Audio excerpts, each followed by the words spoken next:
iz pepela plemena, iz noći dima, diže se ime što povijest otkida. On nije rođen s krunom, nego s mačem u ruci, dok zemlja je šaptala ili mi, ili svi drugi.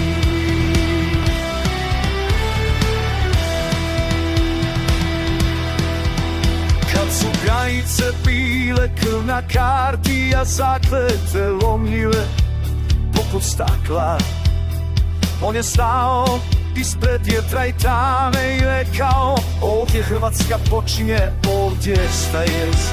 Koji su tutnjali, nebo je koljeno, ne zbog bogova, zbog ljudi.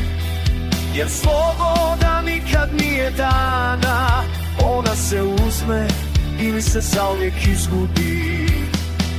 Kruna nije zlato, kruna je teret na glavi on koji ne bježi kad svi drugi krenu nazad.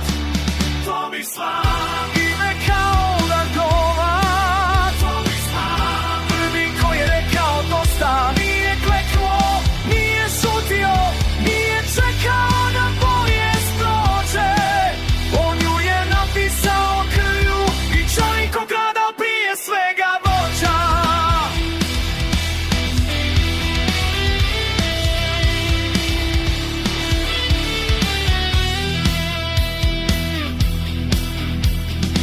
Savezi pucaju, carstva se ruše, ali zemlja pamti koju je branio. Dok su drugi trgovali strahom, od nje narodu dao ime i smjer. Nije tražio da ga vole, nego da stoje ospravno, je kraj bez naroda je bit, a narod bez kraja samo meta. Ne pišu povijest oni u sjeni, nego oni što stoje prvi u redu. Kad dođe vrijeme da se bira, i gulacima ili aca ime. Tomislav, grom iznad Balkana, Tomislav, kruna od čelika Irana. Nije legenda s papira, ne kosti meso vremena. Dok god se ime Hrvatske viče, njegov glas još odzvanja. Ako pitaš tko smo, ne gledaj karte, slušaj korake predaka. Kad go tutnje ispod ove zemlje, jer kraljevi umiru, ali temelji ostaju. A njegov je bio jači od straha, jači od vremena.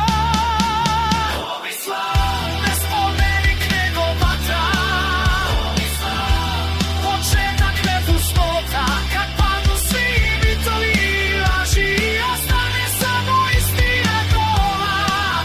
Staće ime uklesano u kamen. Prvi kralj je nije tražio oprost, gitara utigne, ali ime